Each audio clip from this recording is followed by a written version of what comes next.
Hello friends, आज हम Indian freedom struggle के एक बड़े ही महत्वपूर्ण प्रकरण कैबिनेट मिशन पर आपसे बात करेंगे। कैबिनेट मिशन क्या था, इसके क्या प्रावधान थे, किस लिए कैबिनेट मिशन आया था, इस कैबिनेट मिशन के जो प्रावधान थे उसके गुण क्या थे और अवगुण क्या थे, जिसके आधार पर इसको मुस्लिम लीग ने और कांग्रेस ने दोनों ने इसकी संस्तुतियों को नकार दिया। आइए जरा हम कैबिनेट मिशन के बारे में चर्चा करते हैं, फिर स्टेप बाय स्टेप हम बिंदुओं को देखते जाएंगे। कैबिनेट मिशन 1946 में आया था, भारत में पहुंचा 24 मार्च 1946। कैबिनेट मिशन इसको क्यों कहते हैं? ये एक त्रिसदस्यीय कमीशन था, इसमें 3 सदस्य थे और ये तीनों सदस्य जो ब्रिटिश पार्लियामेंट थी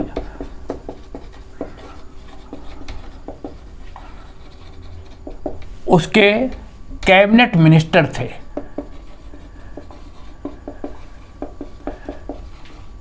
ये सभी कैबिनेट मिनिस्टर्स थे। कैबिनेट मिशन के जो अध्यक्ष बनाए गए थे,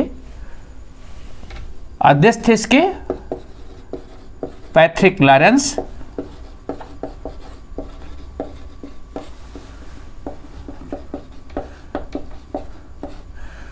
जो दूसरे सदस्य थे सर स्टेफर्ड क्रिप्स,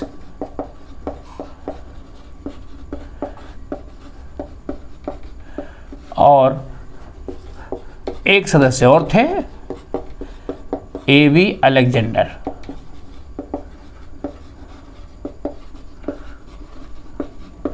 ये 3 सदस्य थे, तीनों ब्रिटिश कैबिनेट के मिनिस्टर्स थे।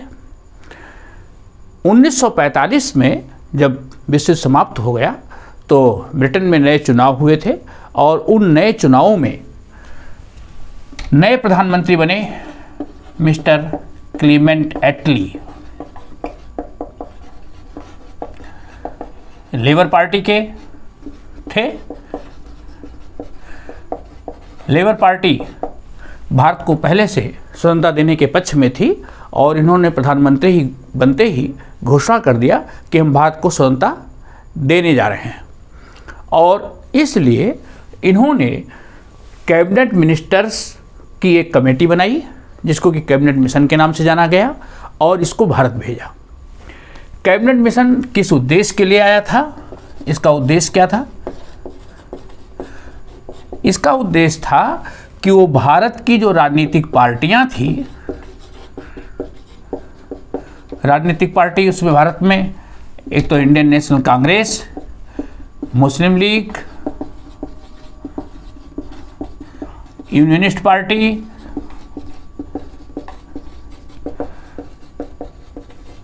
ये सब कुछ मुख्य पार्टी थी। इन पार्टी के नेताओं से इसको बात करना था और भारत की सत्ता हस्तांतरण, अंग्रेज भारतीयों को सत्ता सौंपें, किस तरह से सत्ता सौंपी जाए, इन सारे बिंदुओं पर चर्चा करना था। तो इन राजनीतिक पार्टी के नेताओं से मिल करके पहली बात तो सत्ता हस्तांतरण, इस पर बात करनी थी। दूसरा, इसका उद्देश्य था भारत के लिए एक संविधान सभा का गठन करना जिसमें भारतीय होते, ब्रिटिश राज्य के प्रतिनिधि, देशी राजाओं के प्रतिनिधि, और वो भारत के लिए संविधान का निर्माण करते जिस पर आगे चल करके भारत का शासन संचालित होना था। तो एक संविधान सभा का गठन होना था। तीसरा, अंतरिम सरकार का गठन।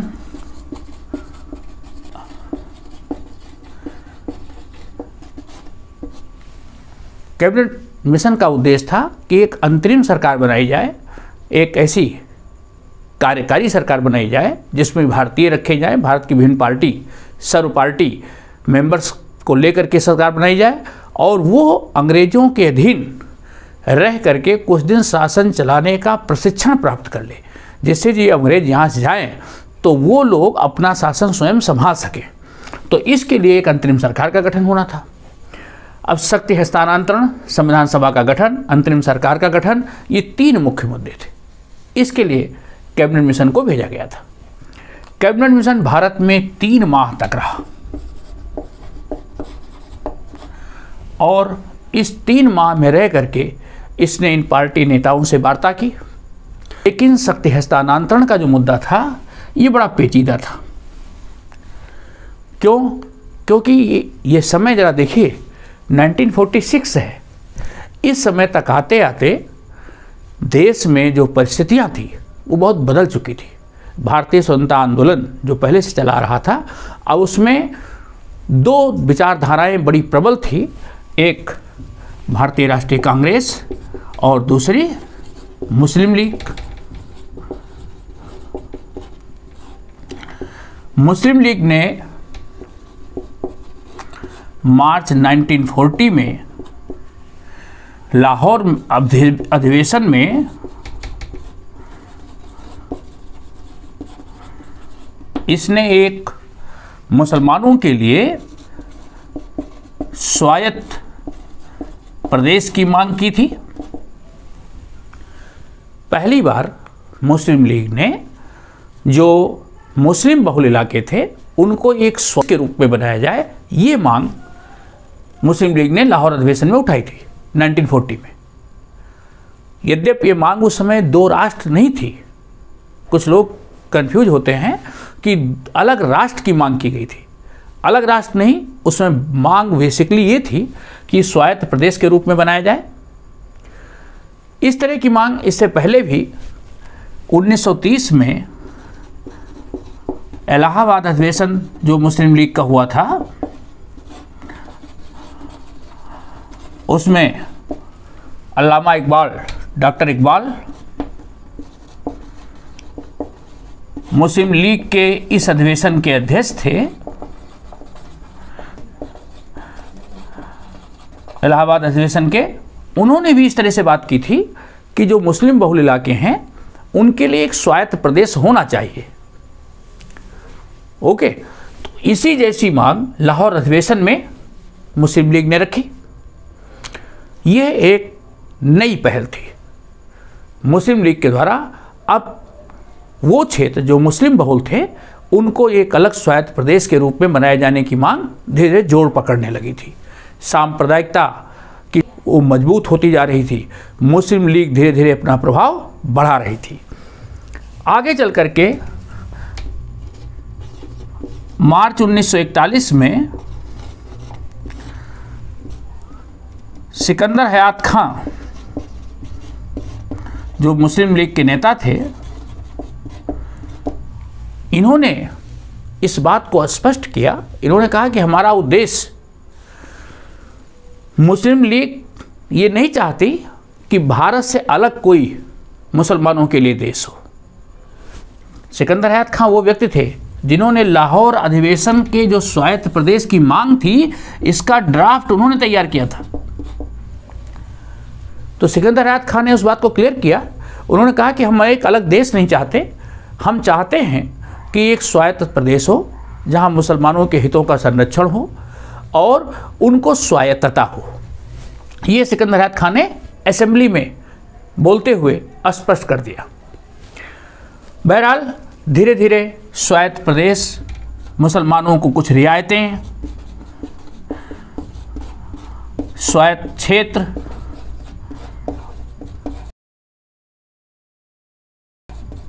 ये सब मांग जोर पकड़ती जा रही थी। मोहम्मद अली जिन्ना मुस्लिम लीग के उस समय मुख्य सबसे बड़े नेता थे। उन्होंने अंग्रेजों से अलग प्रदेश, मुसलमानों के लिए एक अलग प्रदेश हो, ये मांग 1946 में करनी चालू कर दी। ध्यान दीजिएगा, जो मांग 1940 में एक स्वायत्त प्रदेश की मांग थी, वो मांग 1946 तक आते आते एक अलग राष्ट्र के रूप में मांग होने लगी। और कई बड़े मुस्लिम नेता जो एक समय हिंदू मुस्लिम एकता के पक्षधर थे, उनकी भी बातों में अंतर आ चुका था। डॉक्टर इकबाल जिन्होंने सारे जहां से अच्छा हिंदुस्तान हमारा लिखा था, वो स्वयं इस बात की मांग करने लगे।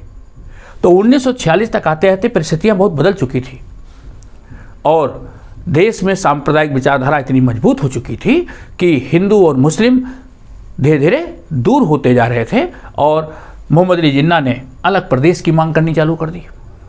तो शक्ति हस्तांतरण, भारत को सत्ता कैसे सौंपी जाए, ये एक बड़ा पेचीदा मामला था। कैबिनेट मिशन ने मुस्लिम लीग के नेताओं से भी बात की। कैबिनेट मिशन मुस्लिम लीग की ये मांग, दो राष्ट्र, इस राष्ट्र, कैबिनेट मिशन मुस्लिम लीग की ये मांग कि दो राष्ट्र होने चाहिए, हिंदुओं के लिए अलग हिंदुस्तान और मुसलमानों के लिए पाकिस्तान, ये जो दो देशों की मांग थी, इस पर कैबिनेट मिशन सहमत नहीं था। कैबिनेट मिशन इस पर तैयार नहीं था।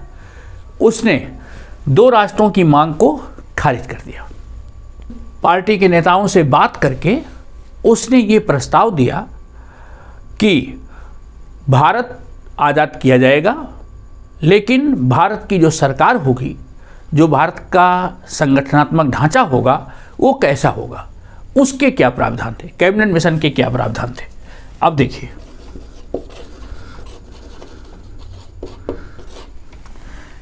कैबिनेट मिशन के क्या प्रावधान थे, इस चीज़ को ध्यान में रखिएगा कि कैबिनेट मिशन ने मुस्लिम लीग की इस मांग को सिरे से खारिज कर दिया और यही कारण था कि मुस्लिम लीग कैबिनेट मिशन के प्रस्तावों से असहमत थी।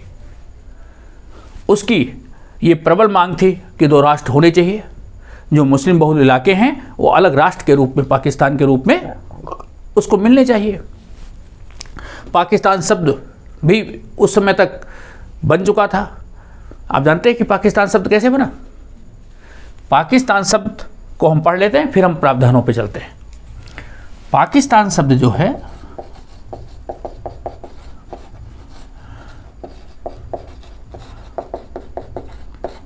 शब्द था पाकिस्तान। ये विचार एक कैम्ब्रिज विश्वविद्यालय का छात्र था, रहमत अली, चौधरी रहमत अली। चौधरी रहमत अली ने इसे 1933 में ये विचार दिया। उसने कहा कि मुसलमानों के लिए एक अलग देश होना चाहिए, जो मुस्लिम बहुल इलाके हैं भारत में, पश्चिम की तरफ और पूर्व की तरफ, उनको एक अलग देश के रूप में स्वतंत्र किया जाना चाहिए। और इस तरह से उसने एक नए देश, उसके लिए शब्द गढ़ा, पाकिस्तान। तो पाकिस्तान कैसे बना? पंजाब, कश्मीर, सिंध, बलूचिस्तान और पंजाब के पहले यहाँ पर अफगान, ये 5 राज्य थे। अफगान से आ की मात्रा, कश्मीर से का, सिंध से सी और तान से, बलूचिस्तान से तान। इस तरह इसने एक मीनिंगफुल वर्ड बनाया, पाकिस्तान। इन राज्यों को मिला करके मुसलमानों के लिए एक अलग प्रदेश की मांग इसने रखी थी। शुरू में इसको विद्यार्थी का विचार माना गया, बड़ा गंभीरता से नहीं लिया गया, लेकिन जैसे जैसे मुस्लिम लीग की मांग जोर पकड़ती गई, ये एक नए राष्ट्र की अवधारणा धीरे धीरे अस्पष्ट होती चली गई और ये विभाजन का एक कारण बन गई। तो एक छोटा सा विचार कैसे एक राष्ट्र के निर्माण में, कैसे देश के विभाजन के लिए एक कारण बन गया, इसकी गंभीरता को देखिए।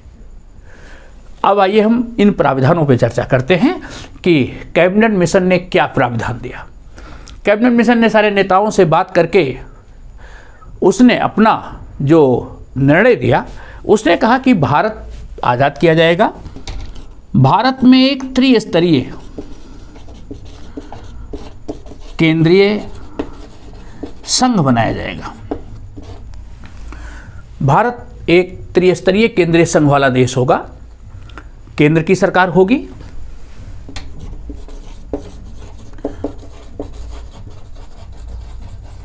लेकिन केंद्र की सरकार के पास केवल 3 अधिकार क्षेत्र होंगे।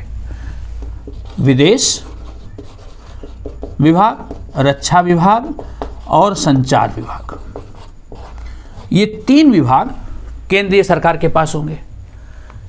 शेष प्रांतीय सरकारों को अपनी स्वायत्तता होगी। केंद्रीय सरकार हो गई और प्रांतीय सरकारें होंगी।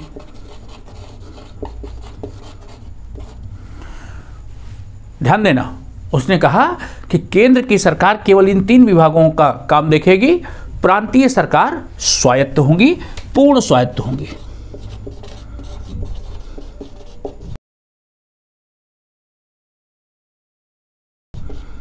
प्रांतीय सरकारें अपना शासन स्वयं आसानी से चला सकती है।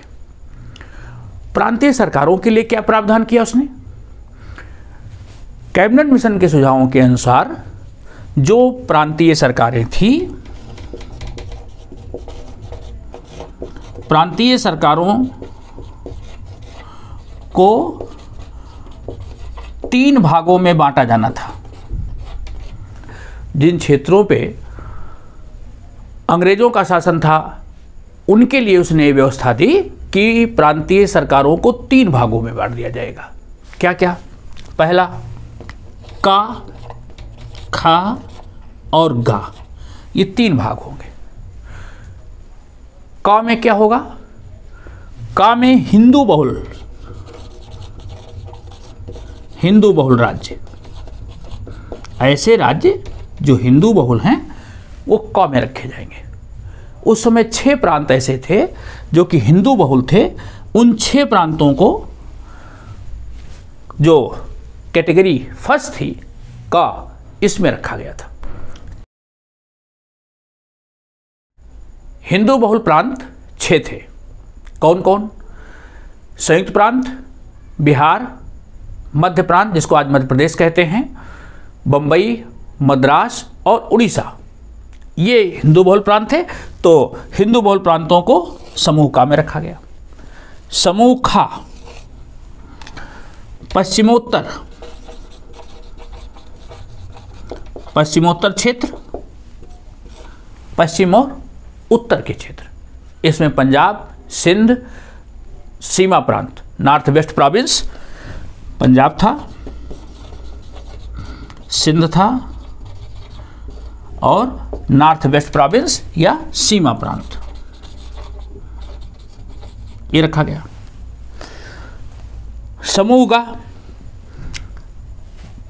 ये पश्चिमोत्तर क्षेत्र मुस्लिम बहुल इलाका था। इसी तरह पूर्वोत्तर मुस्लिम बहुल क्षेत्र, वो क्षेत्र जो पूर्वोत्तर में था, इसमें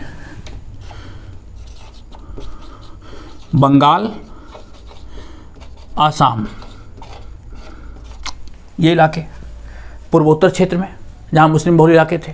तो इस तरह पूरे राज्यों को 3 भागों में बांट दिया गया। तो कैबिनेट मिशन के सुझावों के आधार पर ये 3 इकाइयों में प्रांतों का विभाजन कर दिया गया। का हिंदू बहुल क्षेत्र, खा पश्चिमोत्तर क्षेत्र जो कि मुस्लिम बहुल इलाके थे, गा पूर्वोत्तर क्षेत्र, ये भी मुस्लिम बहुल इलाका था। ऐसे क्षेत्र जो चीफ कमिश्नरेट के अंडर में थे, जैसे अजमेर मारवाड़ और कर्नाटक में कुर्ग, इसको समूह का के साथ जोड़ा गया। अजमेर मारवाड़ को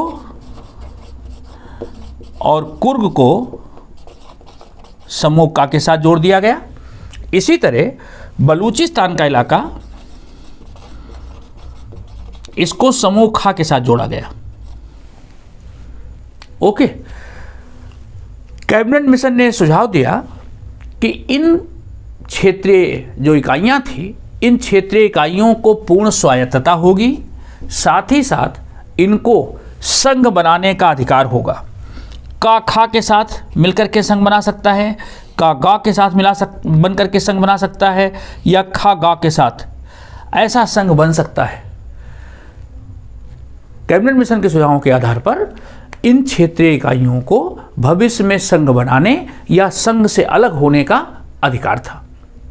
साथ ही साथ दूसरा प्रावधान था कि इन प्रांतों को एक तो संविधान निर्माण करना था, उसके लिए संविधान सभा बनाते, और ये प्रांतीय संविधान और केंद्रीय संविधान दोनों का निर्माण करेंगे।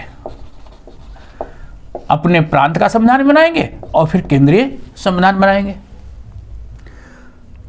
इन क्षेत्रीय इकाइयों को ये काम भी करना था। ओके, पहले प्रांत का संविधान और बाद में केंद्र का संविधान। ये प्रस्ताव कैबिनेट मिशन ने दी, लेकिन इन प्रस्तावों पर सहमति ना तो मुस्लिम लीग की तरफ से थी और ना कांग्रेस की तरफ से थी। क्यों? मुस्लिम लीग तो सबसे पहले इस बात पर नाराज थी क्योंकि मुस्लिम लीग की जो मांग थी 2 राष्ट्र की, ये पूरी नहीं हो रही थी। दूसरी बात, मुस्लिम लीग का कहना था कि जो क्षेत्रीय राज्यों को संघ बनाने का अधिकार है वो अनिवार्य होना चाहिए। मुस्लिम लीग उसकी व्याख्या इस तरह से कर रही थी कि संघ बनाने का अधिकार अनिवार्य होना चाहिए, जबकि कांग्रेस उसको वैकल्पिक मांग रही थी। कांग्रेस का मानना था कि संघ बनाने का अधिकार राज्यों को विकल्प के रूप में होना चाहिए। कोई राज्य किसी भी राज्य के साथ संघ बना सकता है, ये उसकी आज़ादी होनी चाहिए। इसको कैबिनेट मिशन ने स्पष्ट नहीं किया था। इस प्रस्ताव पर कैबिनेट मिशन सही तरीके से उस बात को क्लियर नहीं किया उसने। इससे एक भ्रमपूर्ण स्थिति थी, इसलिए दोनों बड़ी पार्टियां इस प्रस्तावों को स्वीकार नहीं कर रही थी। नेक्स्ट, कैबिनेट मिशन का जो तीसरा उद्देश्य था अंतरिम सरकार का गठन करना, इस पर भी मुस्लिम लीग तैयार नहीं थी। मुस्लिम लीग का तो उद्देश्य 2 राष्ट्र था, तो इसलिए वो अंतरिम सरकार में शामिल नहीं होना चाहते थे। बड़ी अनिच्छापूर्वक लास्ट में वो शामिल भी हुए, लेकिन थोड़े दिनों के बाद वो अंतरिम सरकार से फिर अलग हो गए। वायसराय के बहुत समझाने बुझाने पर सहमत हुए थे जिन्ना जी, लेकिन उसके बाद उन्होंने फिर से कैबिनेट मिशन के सुझावों को गलत बताते हुए अंतरिम सरकार से इस्तीफा दे दिया और देश में अराजकता की स्थिति पैदा कर दी, डायरेक्ट एक्शन डे बना दिया। तो अंतरिम सरकार वाला जो मुद्दा था उस पर भी मुस्लिम लीग की सहमति नहीं हो पाई। संविधान सभा का गठन जरूर किया गया, इसमें इंडियन नेशनल कांग्रेस और मुस्लिम लीग दोनों के सदस्य शामिल हुए, किंतु मुस्लिम लीग को यहाँ भी परेशानी थी। क्यों? 296 मेंबर वाली जो संविधान सभा थी, इसमें 214 ये कांग्रेस के प्रतिनिधि थे, मुस्लिम लीग के केवल 73 मेंबर्स थे। तो मुस्लिम लीग का मानना था कि लगभग 1/4 सदस्य ही उसके हैं, और ऐसी स्थिति में ज़्यादातर मेंबर्स कांग्रेस के हैं, उनका बोलबाला है। इसलिए मुस्लिम लीग संविधान सभा में भी अपने आप को सहज नहीं महसूस कर रही थी, और यही कारण था कि मुस्लिम लीग शुरू से इसका विरोध करती रही और कैबिनेट मिशन के सुझावों को अंततः उसने जून 1946 में उसने नकार दिया। 1946 में उसने नकार दिया। 29 जून को उसने नकार दिया, और उसके बाद उसने 16 अगस्त को डायरेक्ट एक्शन डे की घोषणा कर दी। जब जिन्ना को लगा कि उनकी मांग नहीं मानी जाएगी, तो उन्होंने 16 अगस्त को डायरेक्ट एक्शन डे कॉल कर लिया, और उसके बाद बंगाल में बड़े पैमाने पर हिंसा हुई, मार काट, आगजनी और ऐसी घटनाएं जिनका कि प्रभाव बंगाल, बिहार, उत्तर प्रदेश तक पड़ा। तो बड़े पैमाने पर हिंसा हुई। तो इस तरह कैबिनेट मिशन के सुझावों को अंततः मुस्लिम लीग ने नकार दिया। जो कैबिनेट मिशन के सुझाव थे, इसके गुण क्या थे? कैबिनेट मिशन में जो ये संविधान सभा का गठन होना था, ये लोकतांत्रिक व्यवस्था के द्वारा किया गया था। प्रत्येक 10 लाख की आबादी पर जो प्रांतीय विधानसभा के चुनाव हुए थे 1946 में, उसमें 10 लाख की आबादी पर एक सदस्य का चुनाव हुआ था। संविधान सभा को पूरी स्वतंत्रता थी, संविधान निर्माण कर सकते थे भारतीय। दूसरी बात, तीसरी बात, संविधान सभा में कोई भी यूरोपीय नहीं था। ओके, कोई भी यूरोपीय सदस्य इसमें संविधान सभा में नहीं रखा गया था। सारे भारतीय राज्यों के प्रतिनिधि या ब्रिटिश राज्यों के प्रतिनिधि वो रखे गए थे। अंग्रेज उस समय थे, जिस समय संविधान सभा बनी उस समय अंग्रेजों का शासन था, लेकिन अंग्रेजों की तरफ से कोई हस्तक्षेप नहीं था। ये 4 बड़े अच्छी बातें थी इस संविधान सभा की। लेकिन कुछ अवगुण भी थे, जो कैबिनेट मिशन के कुछ अवगुण भी थे। अवगुणों में क्या था? जैसे जो मुस्लिम थे, जो अल्पसंख्यक थे, इनके हितों का तो ध्यान रखा गया। इनके लिए पश्चिमोत्तर क्षेत्र, पूर्वोत्तर क्षेत्र बनाए गए, लेकिन जो सिख अल्पसंख्यक थे उनके हितों का ध्यान नहीं रखा गया, उनको इस तरह से महत्व नहीं दिया गया। तो एक ये तुष्टीकरण कहीं ना कहीं अंग्रेजों की तरफ से दिखाई पड़ता है। ओके, दूसरा, कैबिनेट मिशन के जो सुझाव थे वो सुझाव बहुत अस्पष्ट नहीं थे।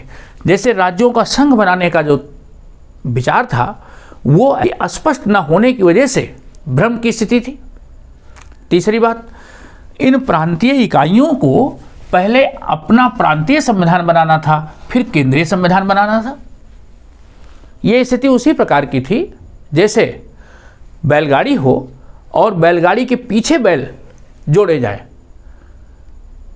होना क्या चाहिए था? पहले उन्हें केंद्रीय संविधान बनाना चाहिए था, उसके बाद प्रांतीय बनाना चाहिए था। लेकिन यहाँ स्थिति उल्टी थी।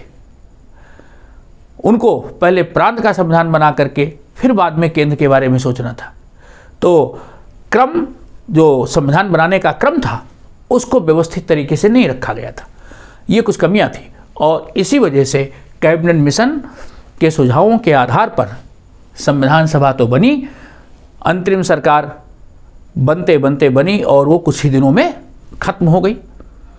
तो ये कुछ मुख्य प्रावधान और कुछ गुण और अवगुण थे जो कैबिनेट मिशन के आपने देखे। मित्रों, आप अपने सुझाव भी देंगे, अपने मित्रों तक भी वीडियो शेयर करेंगे और चैनल को लाइक तथा सब्सक्राइब भी करेंगे। थैंक्स।